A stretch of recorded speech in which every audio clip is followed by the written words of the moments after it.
Family Skeptical: Parenting Through Nonbelief. We're a married atheist couple raising two wonderful, strange children. We ask big questions, dissect weird parenting moments, and examine how society ignores or misrepresents families like ours. If you're any stripe of non-believer who's involved in raising children, welcome. You are our people. Our kids have heard all our swears, but yours might not have. So be thoughtful if there are young people listening with you. So we're going to do something a little bit different this time. Say what?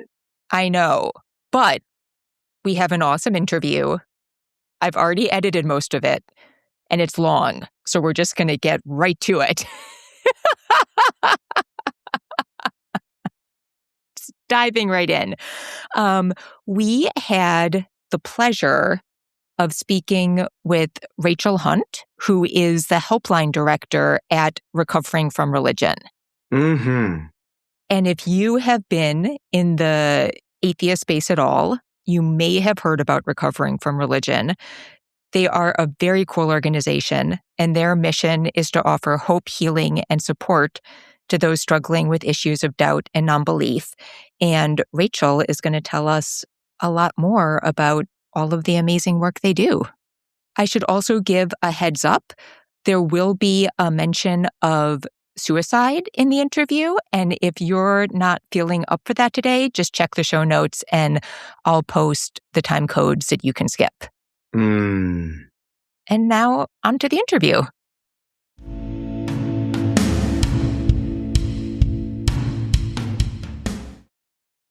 Rachel, thank you so much for joining us today.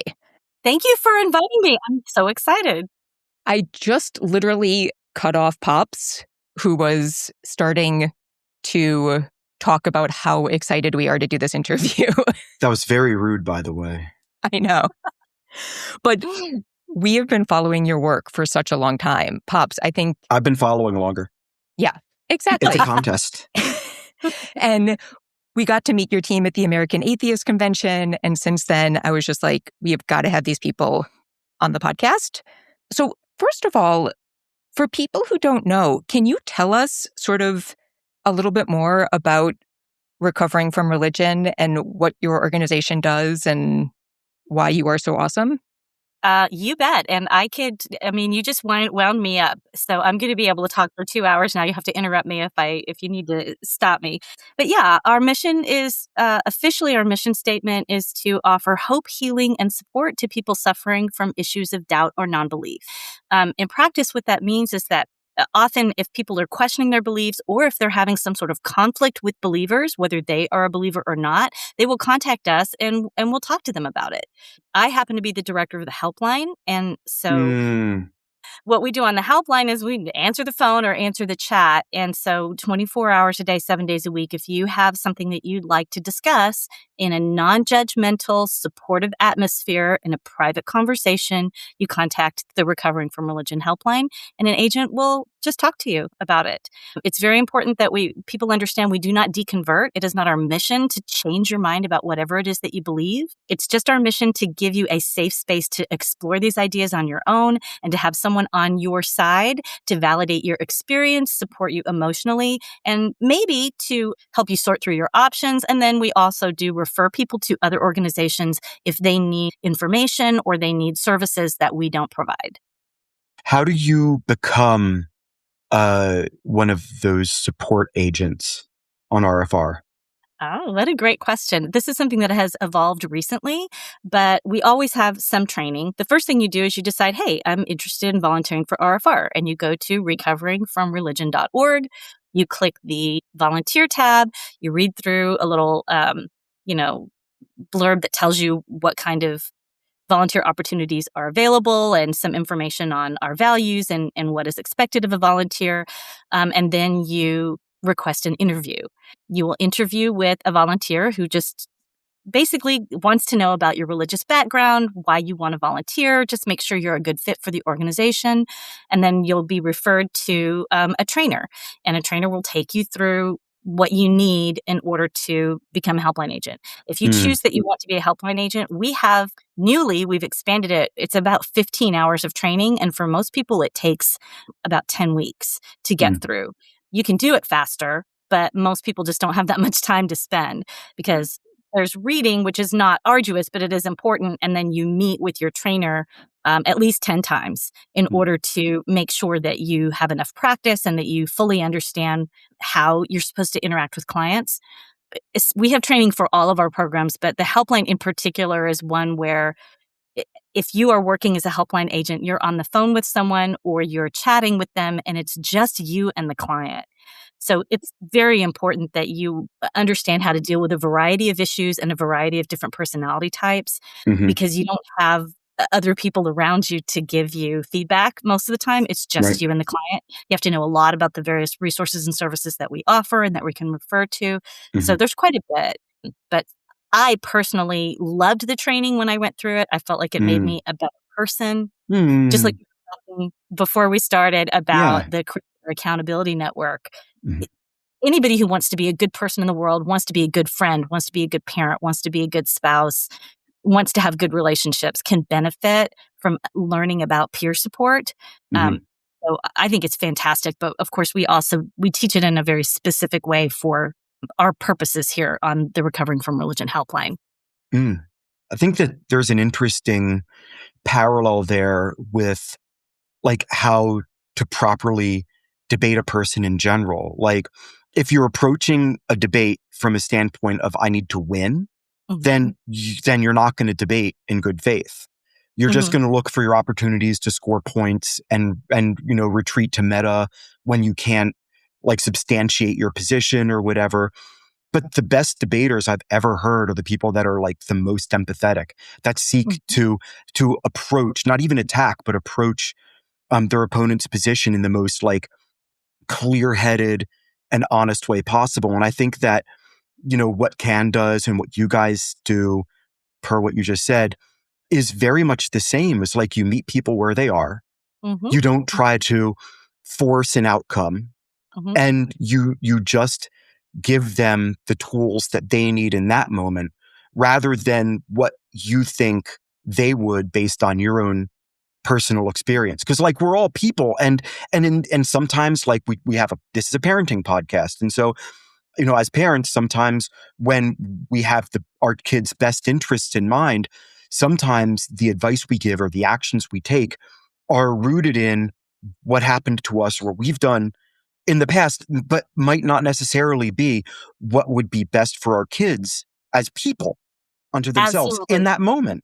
So I think it's so cool that you guys do like you take such care and pride in the training process. Because as soon as you started talking about call screenings, it never clicked with me that if I wanted to, I have the time and I could probably make it happen where I could go do that.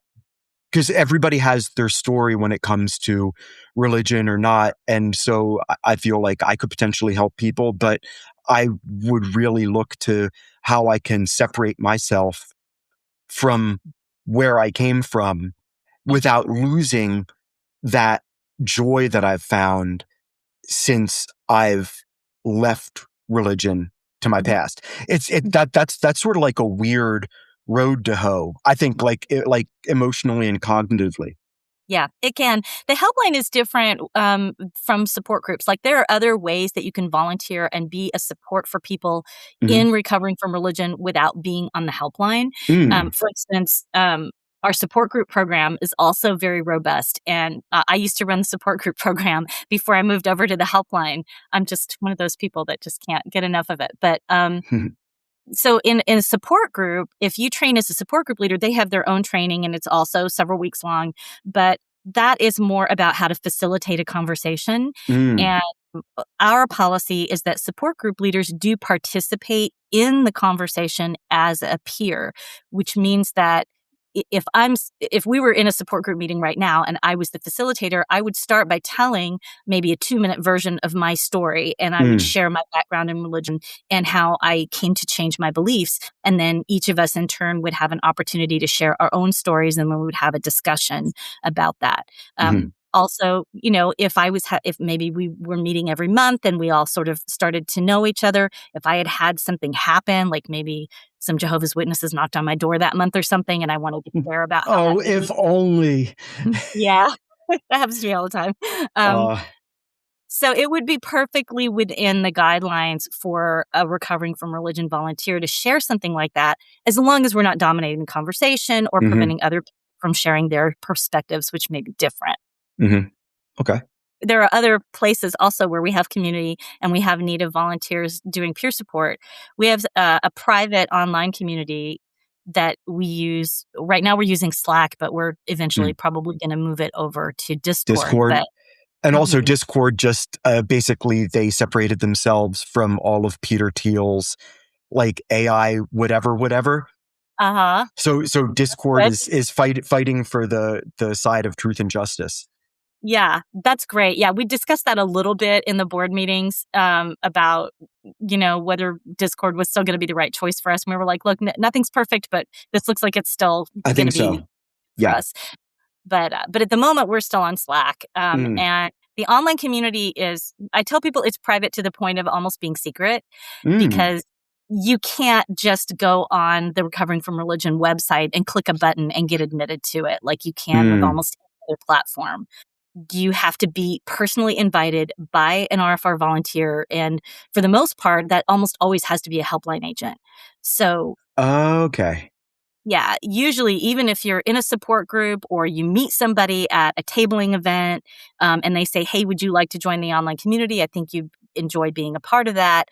You can't just join. You have to go to the helpline and say, "Hi, I met somebody. They said I would like the online Mm. community." And your helpline agent is going to ask a few questions to make sure that you're a good fit. Okay. And then once you're in there, it's very well moderated, and we absolutely don't tolerate any kind of disrespect, no proselytizing, and people. This is, a little controversial, but in our space, we do not allow people to contact each other privately. It's anonymous. You do not. We don't allow people to trade Instagram accounts or tell people Mm. their real names. We don't want people to be in a position where they feel pressured into having a relationship with someone that they don't want. Mm. And when people question this, my response to that is the entire rest of the internet is where you can go and hook up with people. Right. And this is Why does this have to be? this is one tiny place where we can protect vulnerable people. Mhm. And Recovering from Religion has a Facebook group. You can join that if you want. We have an Yeah. Instagram. We have all Yeah. these things. But Yeah. our online community is designed for the vulnerable ones, the ones that have not learned how to say no, have not learned how to have their own voice, are still trying to figure out who they are as a person, and do not need to be pressured into trying to be something that they're not sure they want to be. And of course, we have had historically some issues with people private messaging each other, and that not turning out well. So Mm. our policy at the moment is, when you're in the Recovering from Religion private online community, you are anonymous. You get lots of great support. Everyone is very warm and helpful, and lots of great information is traded, but we don't get to know each other personally in that space. Mm. That's amazing. Okay, I didn't even know that existed. That's how Yeah. private it is. I knew about Yeah. the It's support like a groups speakeasy. and You have to yeah. have the special handshake with the bartender, and then Yeah, right. you have to know which book to pull off of the fake Yes. bookshelf. It's a special candle holder that you just Put yeah. the candle back. Okay, so I just want to break this down because you guys do so much amazing stuff. So the phone line that is open to anybody can call anytime. It's anonymous. Just to give people a sense, I mean, because struggling with your religion that covers such a wide level of problems. So Yeah. are those people taking those calls? Are they prepared to deal with everything from I just want to chat about these ideas I've been having for an hour, to somebody who, because of their doubts or where they're at, might be in a more dangerous situation for themselves? Yes, absolutely. Now, we're peer supporters, so we're not, for the most part, we tell our agents, you're probably not going to be able to solve all of the problems that the people come to. Mm. Yeah. We're not even in the business of solving problems. But yeah, like you said, we get people that are just like, hey, I had this idea I want to run past you. And it's, of course, they're almost always the same ideas we all have. We're kind of starting to realize their inconsistencies in what we were taught. And, so we're used to hearing these things, and we're very happy to validate that. You're not alone. You're not crazy. You're not the only one that's had these thoughts. Yeah. That's totally normal. So yes, we get those a lot. And yes, we also get contacted by people who are maybe in a culture or a country where not conforming to the religious beliefs of the majority is dangerous or illegal. Hmm.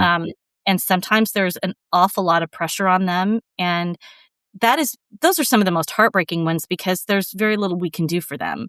There are a few agencies that do handle asylum requests, and we refer people to those, but we're not the ones that can help you get out of, wherever you are. If you need to, move to a safer place, we're not able to physically help with that. Of But we course. can be a relief pressure valve. You can call us or chat in with us and say, oh my gosh, this happened to me. My friend said this, my dad said this, my imam said this, or, I still have to wear the hijab when I go out and I don't really want to, or whatever it is.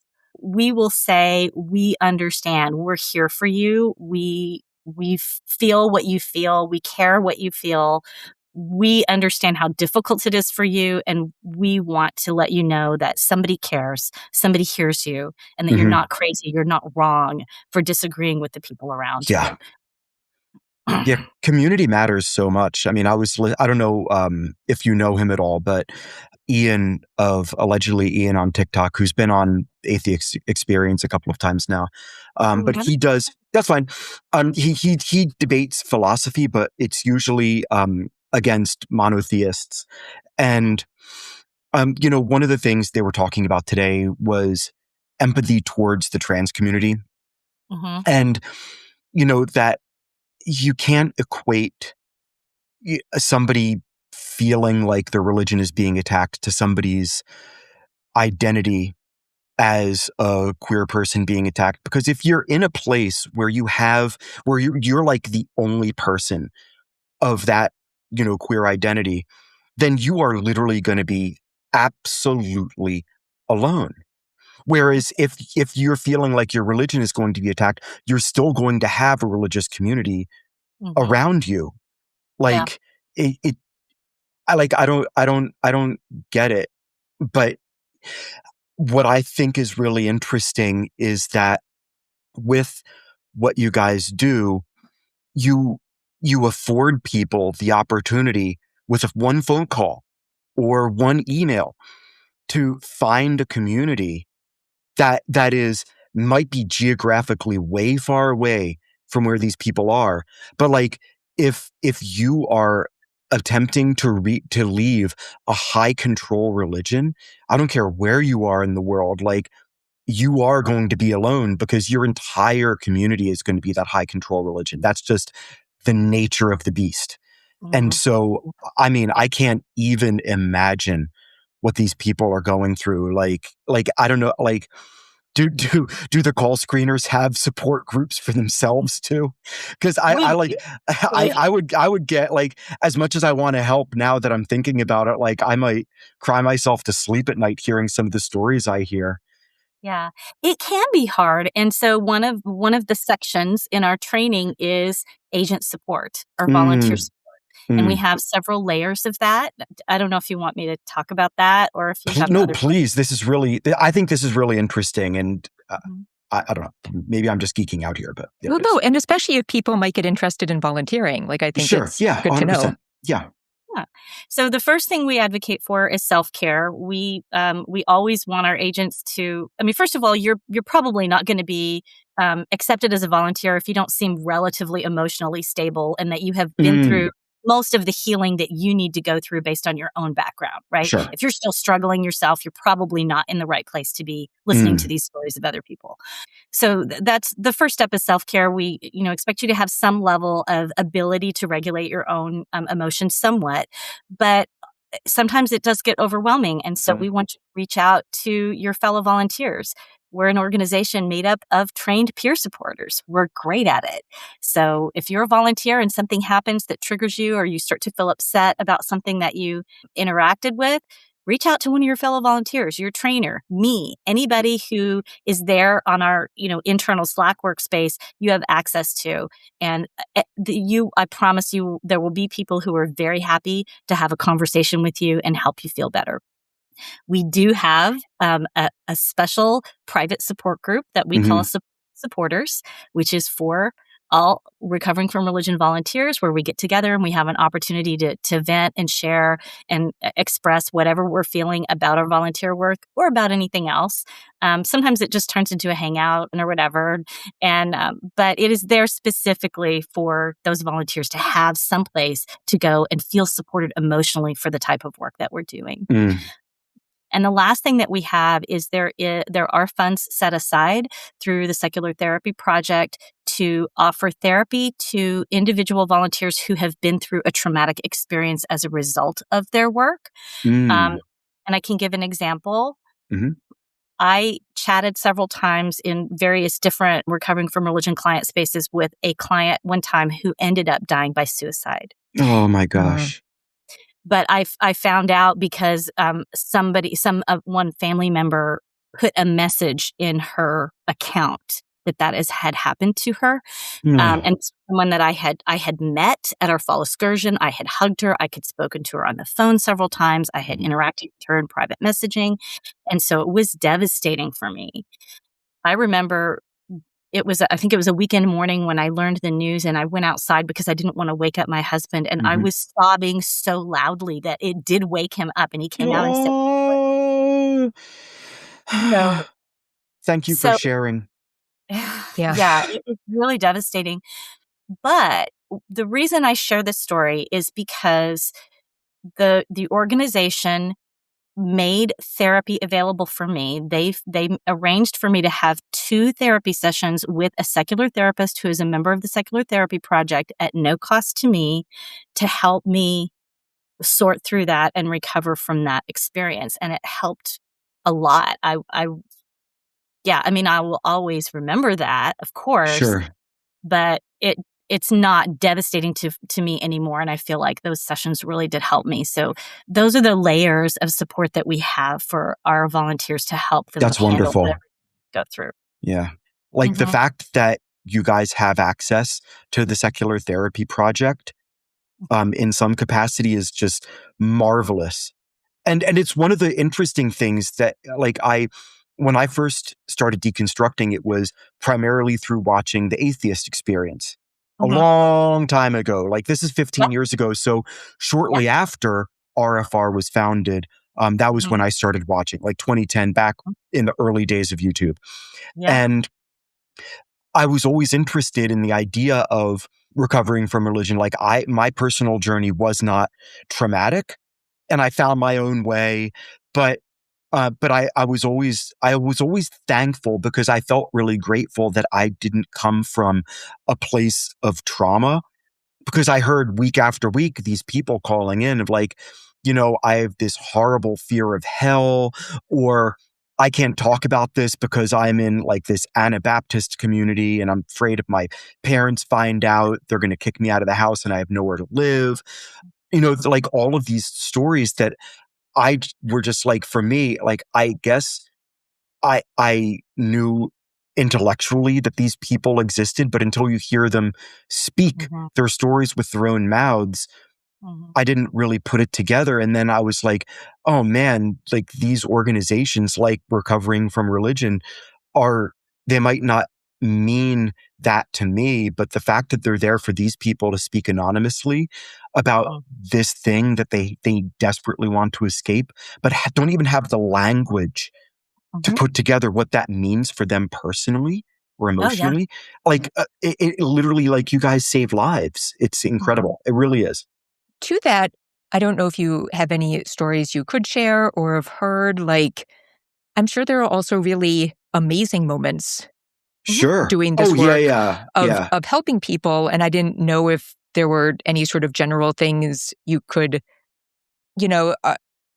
what am I You're trying to asking about the say? wins? Asking Yeah, about the wins? I'm You asking want the about. wins? You I'm want the curious, wins. like, what is sort of the most joyful part of doing this work? Mm, Oh, what a lovely question. I'm so glad you asked that. Yeah. So, first of all, most of the client interactions are not quite that intense and mm, scary. It does happen, so we have to be prepared for it. And it happens with a fair regularity, but it's not every time.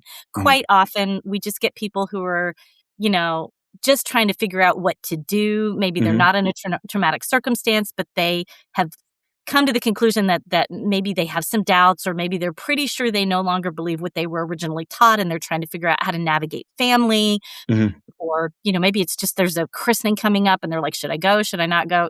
These kinds of questions are quite often, it's not such high stakes, and those people are great to talk to. It's fun to be the person that can be supportive, right? mm, It's fun. People are often very grateful. They're like, wow, thank you so much. I'm so glad you're here.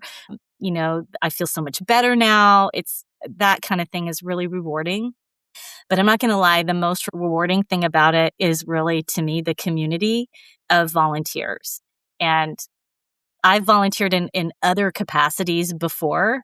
And the reason I stuck with RFR, and I've been with them for almost 5 years now, is that people are nice to me. People appreciate what I'm doing. People are, they joke around. They came up with nicknames for me.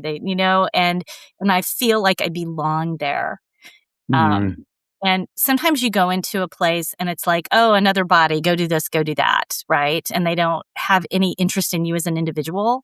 But my experience in the RFR volunteer community is that people not only are just grateful for you to be there and volunteer, but they care about you. They want to know about you. What are you interested in?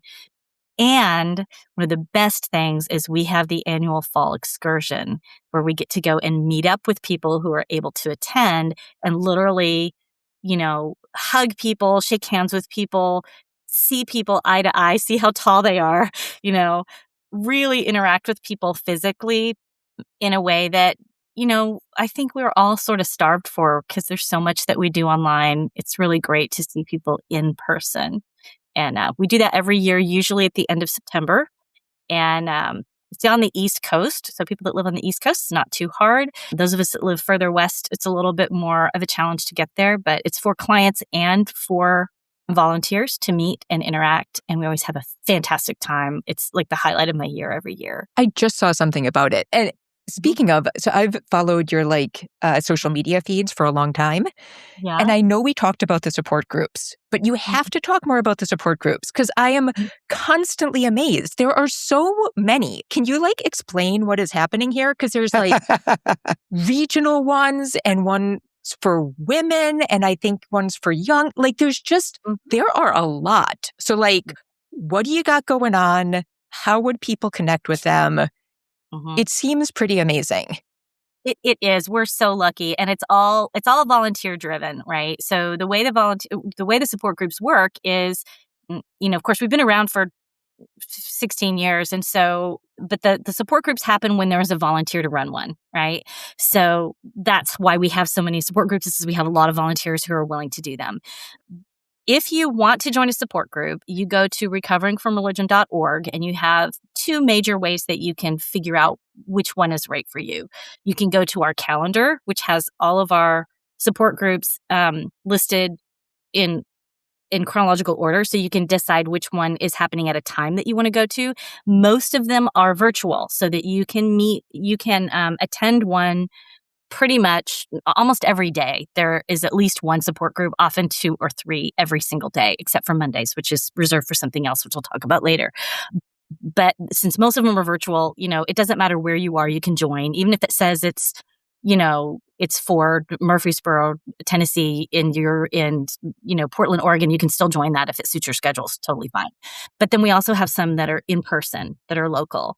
And we always want more of those. Everybody wants one on their, local street corner. Like there's a church on every street corner. We would love to have a Recovering from Religion on every street corner. But right now, I haven't looked at the numbers recently. I think there are maybe, fewer than 20 that are in person monthly. There might be fewer than that. But you can check our map on the Recovering from Religion main website, there is also a support group map, and you can check to see where they are located. Sometimes there may be one that is located near you, but it turns out it's a virtual meeting.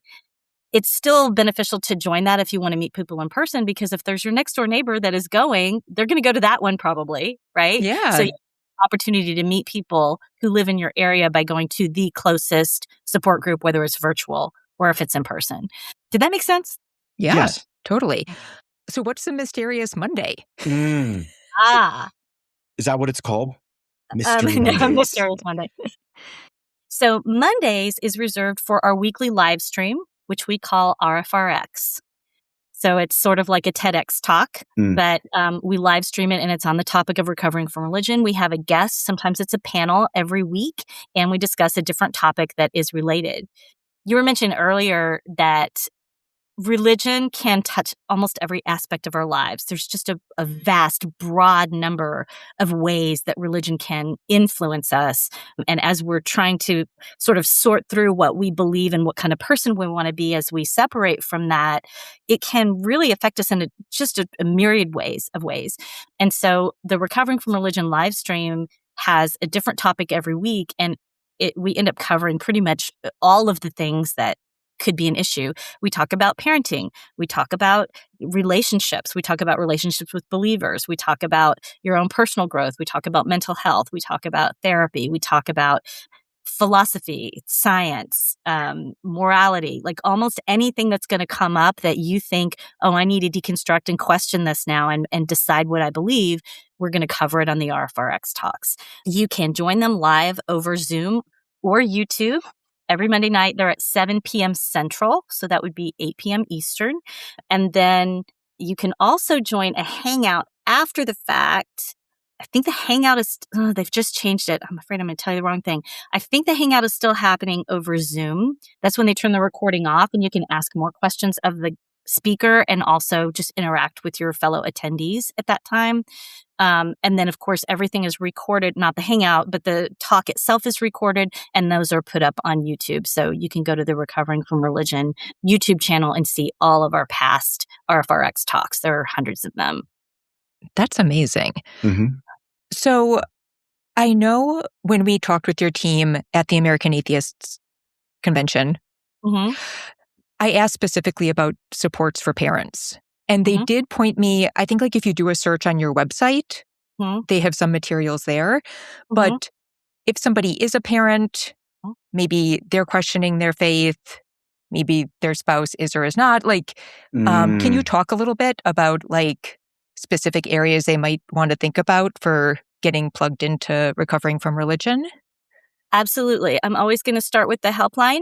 If you're comfortable contacting us, we will have a live agent willing to kind of talk through your issues with you, and they can kind of specifically recommend different resources and referrals that might be most relevant to your situation.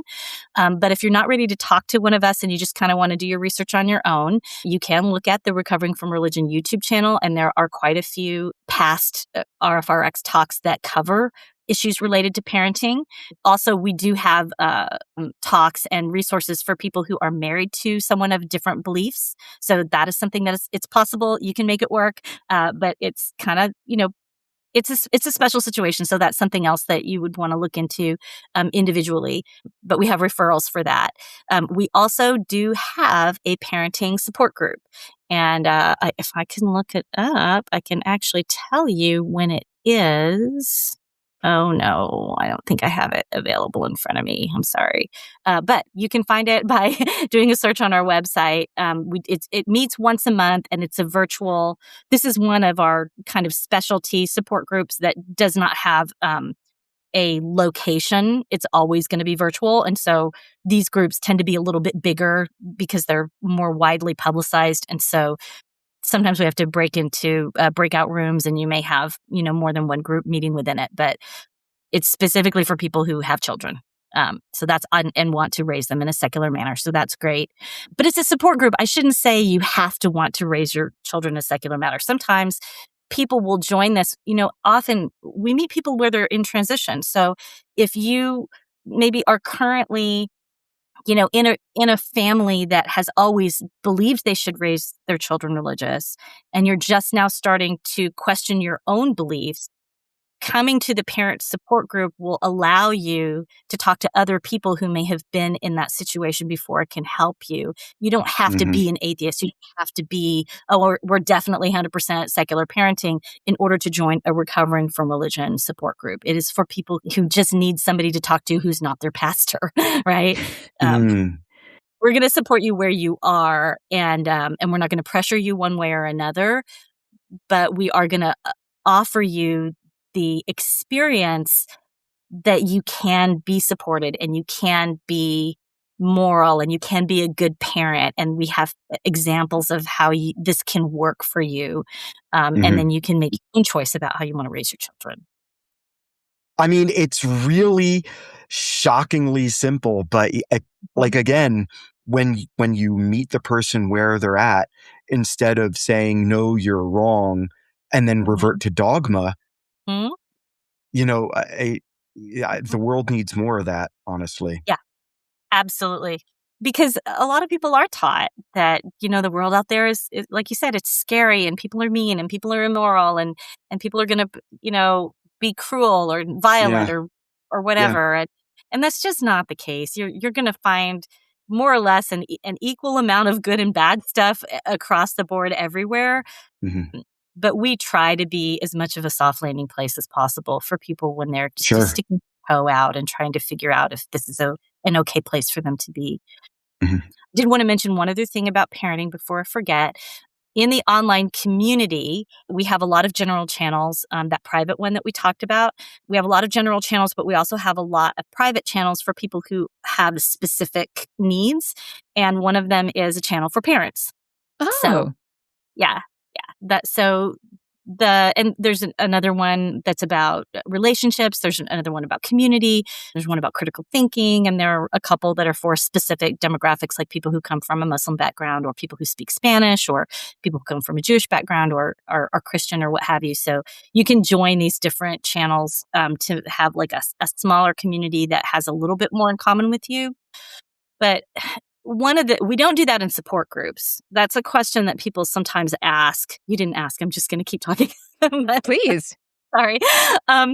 But sometimes people, especially people who have come out of a very high control group, or if they have experienced some sort of trauma, they have a belief that no one can understand them unless they came from their exact background. We get this sometimes from people coming from maybe Jehovah's Witness backgrounds or from Muslim backgrounds or from some of those really less well-known cults. Sometimes people are like, no one could possibly understand unless they've been in my cult. I need to talk to someone who comes from that background. And we understand that, but we do not segregate our support groups in that way for one reason, because there is an incredible power that comes when you realize that all religions use the same tactics. And even though your dogma might be a little bit different, your leader is a little bit different, your rituals may be different, but the tactics that are used to control people within religious environments are all the same. And when you come from a Jehovah's Witness background and you talk to someone from a Scientology background or from a Muslim background or from a Mormon background or from an evangelical Christian background or from some of the more extreme Buddhist or Hindu backgrounds, and you talk to them and you realize, oh my gosh, that's exactly the same stuff that happened to me. And you realize it's not just your religion that behaves in this way. It's a standard way that all religions behave. And it can be really freeing. And it prevents you from having to do that little thing where you hop from one religion to the next trying to find the right one. I mean, yeah. Some people still do that. And that can be a normal part of the process. And I don't want to shame anyone if you've been through that. I went through that a little bit. But you can kind of skip through that a little bit faster when you start to see how the patterns that are common across the board. Yeah. No, I think Pops has talked about his experience with that. I just went from being Lutheran to being a deist and then being agnostic. So it's not exactly the same thing. There is no sort of religion of deism. But at least none that I've found. Little stepping stones. Yeah, but that's the thing, is that everybody's journey is different. Like as you deconstruct, you might stop part way and you might be like, I still believe so firmly that there is this divine presence that moves through my life. And then maybe you land on being you. Like it isn't required that everybody just fully leave, but whatever religion is harming you, I think, like, as a human being, you deserve to have respite and to have somebody to listen to your trauma so you can unload and then be a better person. Or if you're a parent, be a better parent to your children. Because when you're carrying that baggage, I can imagine it gets in the way of things. Yeah, for sure. Sure. Kind of speaking of that shared experience and like also very selfishly, I am curious, specifically when talking to parents, are there sort of certain concerns or situations that you hear come up a lot that people struggle with? Yeah, most of the time it has to do with family, sometimes extended family. Now, sometimes so there are kind of three layers of religious pressure that you can have. One is internal. You can feel to yourself, oh, I was raised in Sunday school. I think maybe that's the right way to raise a child. Maybe I can't give them a moral framework unless I take them to church. Or you can feel personally that it might be something that you think you should do, and you can be conflicted about that. And those are some of the conflicts that sometimes people will bring to us. Sometimes it is a spouse. One spouse is maybe moving away from a religion and the other one is still firmly in it. And then there has to be a discussion about how the children are going to be raised and whether or not they're going to be sent to Sunday school. Are they going to be exposed to other religions? Are there, how they're going to answer questions? So those are things that need to be navigated within the family and between the couple themselves. And then sometimes it's external pressure. So you may have maybe the parents are on board together, that they both, have agreed on what they think is right. But then one or other of the in-laws may have very strong opinions. And it is not uncommon for a couple to decide, okay, we're not taking our kids to church. We're going to raise them in a secular manner.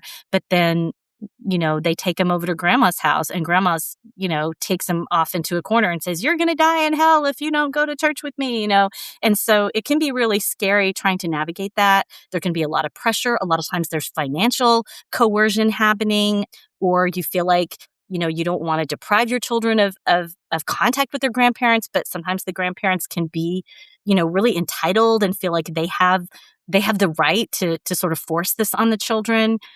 There's all kinds of crazy dynamics that can happen. And so these are the types of things that parents have to navigate.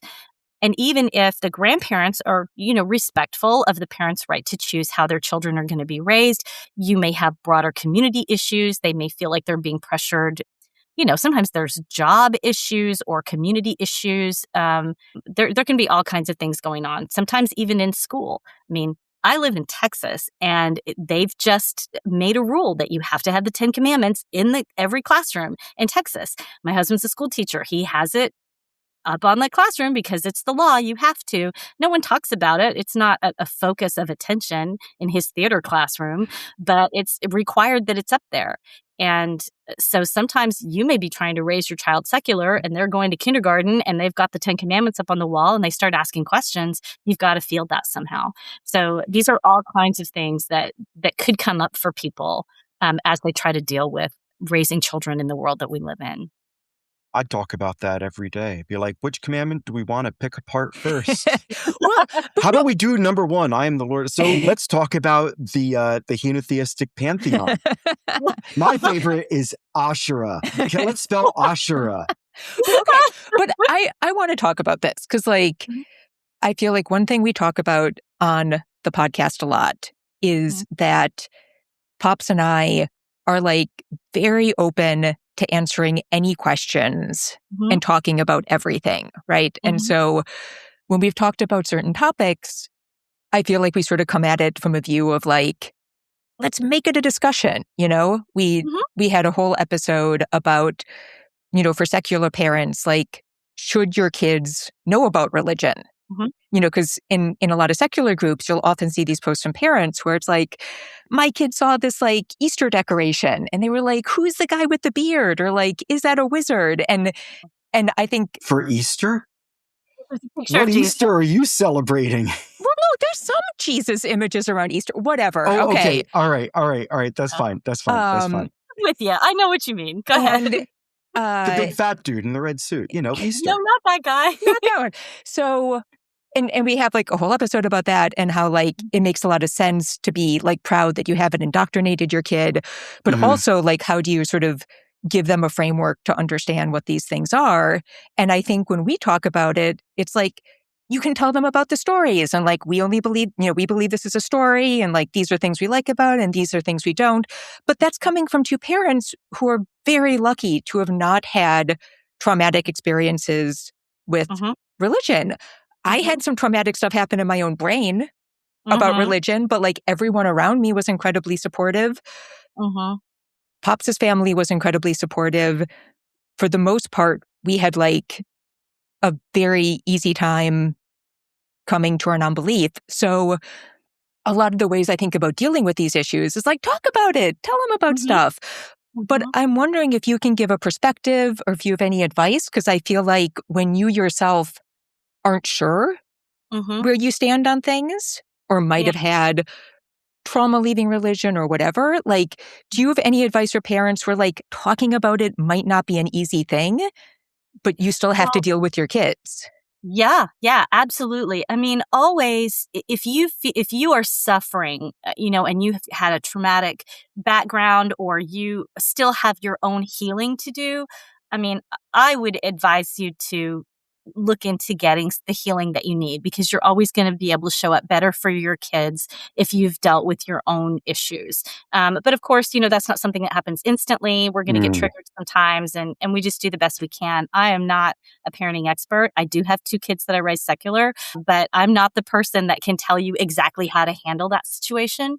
But I do want to validate you guys in a couple of ways. First of all, I think you're right in that it is good for your kids to be exposed to this information and for them to understand your perspective on it. Because one of the things that we get that's really sad here on the Recovering from Religion Helpline is that we'll get teenagers who were raised secular and were not given any information about religion. They kind of know it exists, but they don't really think about it very much in their family. They go online and they see some super scary video that talks about burning in the fiery pits of hell and how the end is nigh and you have to repent or you're going to die and your whole family is going to be tainted if you're not saved, and this can really deeply affect them, and they come to us and go, what on earth is this? Should I be scared? Right? Oh, wow. And so, because they don't have that context to understand that people say things without any supporting evidence. They just say it, and they are very happy to use any emotional manipulation to get you to believe it. And kids are very susceptible to that if they have not been prepared for it. Sure.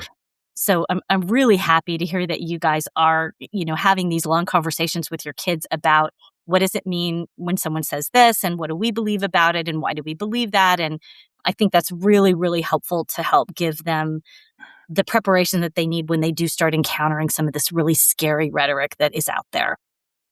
Yeah. The other thing that I want to tell you real quick is that I'm a little bit further along than you guys are. My kids were raised secular and one is 30 and one is 28. So they're full grown, fully formed adults with all their brain cells completely grown, and they are fine. They're great. They didn't turn into terrible people because they didn't have religion. We did the same thing you guys did where we talked about things. We cussed in front of them. They learned not to cuss in front of other people. Like, it's all fine. So you're doing it fine. Like, it's going to be okay. That's amazing. I think like the big question in my head is like, I'm really wondering if like during that period where teenagers are like, I don't want to be anything like my folks, if that's going to sort of play into all of this, which is fine, but we will see. That didn't happen to us at all.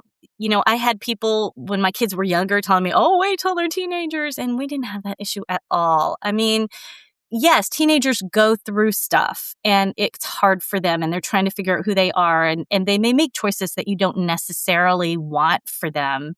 One of my kids did decide to go to church with their grandma for a little while. And we would talk about it sometimes and sometimes not. And I found out years later they just did it because their grandma asked them to and they wanted to be nice. But Aw, I know, but look at that secular empathy. I know. Taking a Um, Sunday. yeah. They could be home playing Fortnite. Yeah. Wow. Yeah. But, to answer your question, the teenagers they weren't a time of conflict for us really because we weren't controlling, right? Like, Yeah. I think the more scared you are and the more you think you have to shelter and control and put restrictions and rules on your kids, the more they're going to fight against you. And then you start having that typical kind of stereotypical teenage conflict. We didn't do that to our kids. And so didn't, they didn't have that phase where they felt like they had to hate us and like, hide things from us and stuff. That just didn't ever Mm. happen. Not that being a teenager is hard. And so there were challenges that came up for sure. But I never felt like my kids hated me or wanted to be completely opposite of me or, that differentiation is normal and they're going to find their own interests. And that can be, it can hurt you a little bit when your kid doesn't want to hold your hand in public anymore, or, they don't call you mommy anymore, or that maybe they decide that thing that you guys used to do together that's really important to you is no longer like their favorite activity. Like Mhm. that can hurt, but that's not the same thing as your kid screaming in your face that they hate you because, you won't let them go to the prom or whatever, Right. It's not the same. Yeah. I should have asked this much earlier, but I'm just so curious.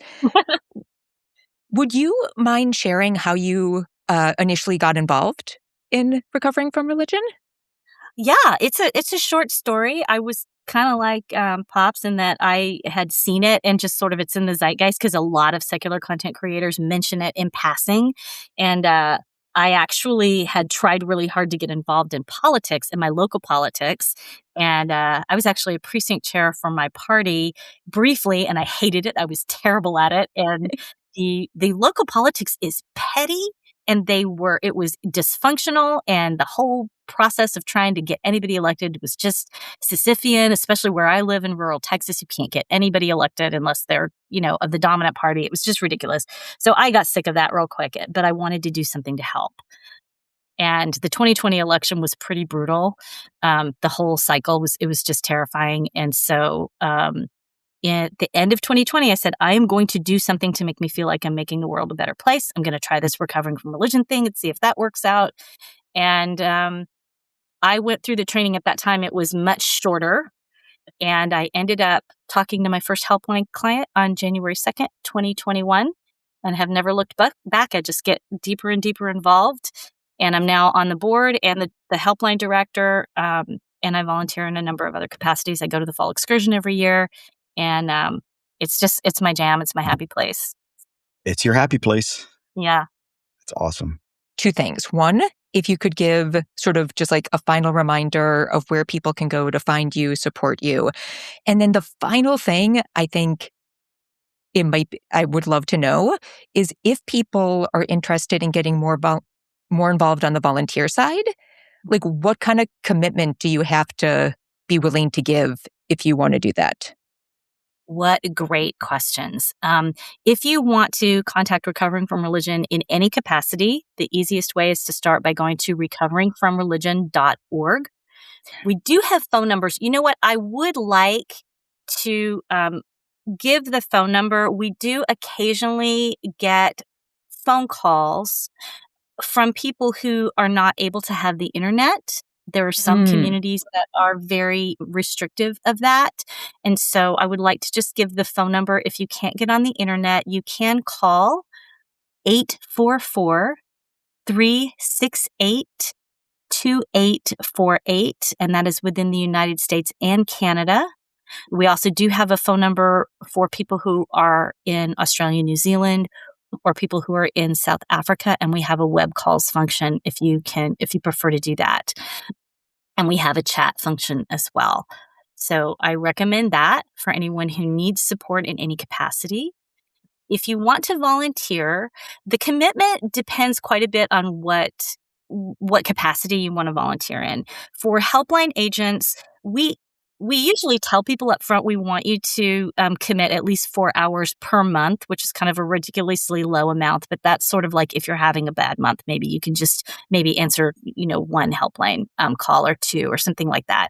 The training tends to take a lot of time. And what happens most often is people get excited. They decide they want to be a helpline agent. They drop into the training and then they start having sessions with their mentor. And then they realize, oh, this is going to take kind of a lot of my attention. It doesn't have to take a lot of time, but it takes kind of a lot of brain bandwidth. And so sometimes partway through that training, they realize, oh, maybe this is more than I'm prepared for at the moment.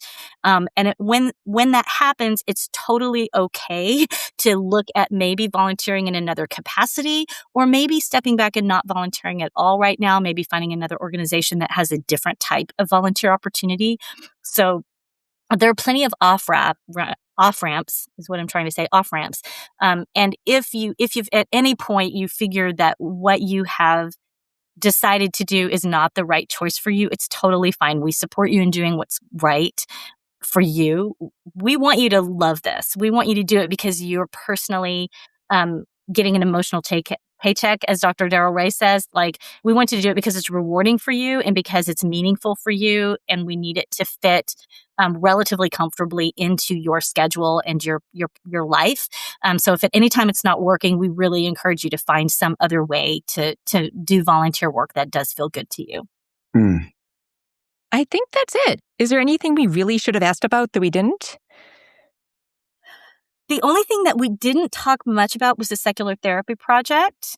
If I can briefly mention, the Secular Therapy Project is something that was started under the auspices of Recovering from Religion. So it's sort of a sub-organization. I didn't know that it was an offshoot. Mm-hmm. Yeah, oh my gosh. Board. Pops, Mm-hmm. Are you looking at me like I should have known this? Because you knew this? Yeah. Yeah. Okay, cool. Well, I didn't know it. It's not obvious. We don't have a lot of interaction. They have their own sort of volunteer workspace. But the whole point of the Secular Therapy Project, for people who don't know, is to be a clearinghouse for clients and therapists who want to connect with each other in a secular way. So if you need therapy and you keep coming across therapists who are religious or who tell you that the best solution to your problems is to go back to church or read your Bible more, or that you need to, realign your chakras or whatever, and you really would like to have a therapist that just works with evidence-based issues, especially if you need someone to work with your religious trauma, you want to go to the Secular Therapy Project, because those therapists are vetted by our team to make sure that they are only using evidence-based procedures and they are not bringing religion into their practice at all. Our therapists actually have to be secular in order to be on the Secular Therapy Project website. I mean, in theory, all therapists use only evidence-based methods with their clients. That's supposed to be the way the training works, but in practice, that is not usually how it happens. And so we actually just require that our therapists be secular altogether, because we just don't even want to mess with it. Like, don't try to put a wall between your religion and your clients. Just don't be religious. So that's how you do it. It is a little bit convoluted. You can't just go and see a list of therapists, because there are many therapists who work with religious clients, or they work in an area where if it's known that they were secular, they might lose business. And so you have to go onto the site and create an account, and then you have the opportunity to message therapists and try to connect with the right one for you. But the service is free to the clients and to the therapists. It's funded by our donations that we get for Recovering from Religion. So hopefully that will help some people who are looking for a good secular therapist. Or if you are a therapist and you would like to join, we would love to have you. That is so amazing. I mean, Pops and I are huge, proponents of therapy, but I don't think it's talked about enough that, it can be hard to find a good therapist.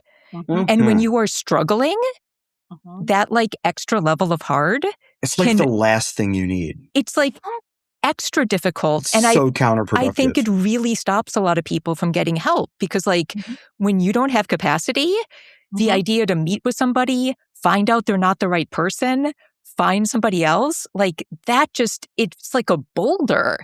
And so, the fact that you've done this to take away this one element that could make things really difficult, I just think is Awesome. Yeah, we try to do what we can, but it is hard, and it's still going to be hard, unfortunately, especially for people who live in the United States. It's crazy, ridiculous, and I'm sorry for anyone who's trying to find a therapist right now. It's very difficult. Oh, I know, but at least it's like one thing you don't have to worry about, which is just Yeah. huge. One less thing. Yeah. Well, I want to thank you both so much for the work that you're doing and for so openly sharing about your family. I thought we might talk a little bit about my kids today. We didn't do it, but I messaged my kids ahead of time and I said, is there anything you don't want me to say? And that kind of stuff. But yeah, I mean, they're great. Secular parenting works. It's not scary. It's not going to hurt your kids, and I'm so glad that you guys are out there advocating for that. Oh, gee. Thank you. Shucks. Yeah. I mean, that's the biggest thing. I'm like, we're not doing it right, but like nobody's doing it 100% right. And it's like, it's sort of like, it's just as messy for us as anybody. Like, some of the variables are a tiny bit different, but you just do it. It's true. Absolutely.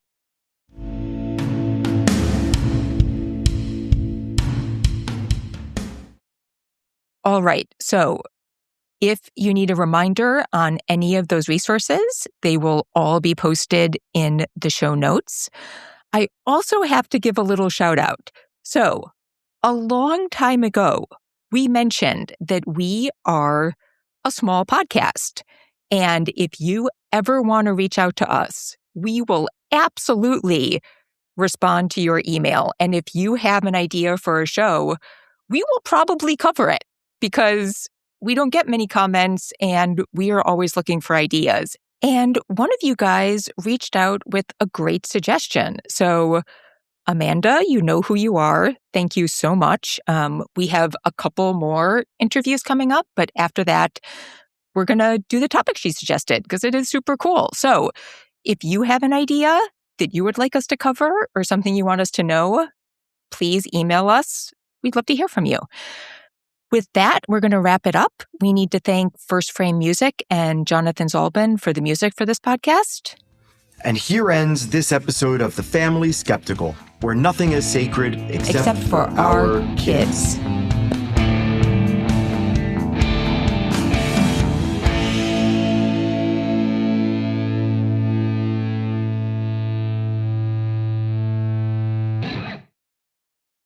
Do you guys want to see my cat? Yes. How many do you have? Oh, she doesn't want to be seen. Oh, no. Oh, a tortie. We have a tortie.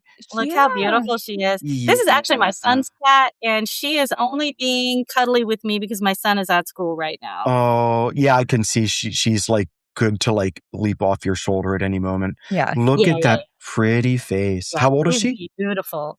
I don't know. She was, let's see, my son got her when she was a kitten, and this was maybe 5 or 6 years ago, Okay. I guess. She might be older than that. I can't remember. Middle age. You missed us breaking up a cat fight at the start of this recording. We have one very old sweet cat. And ironically, our tortie is a complete bully. It wasn't Cholula. It was Fussel. Oh. Yeah. And what was his damage? I don't know, but our other cat chased her into one of the kids' rooms and wasn't letting her out. And usually he's pretty nice to her. I don't know what was going on, but anyway.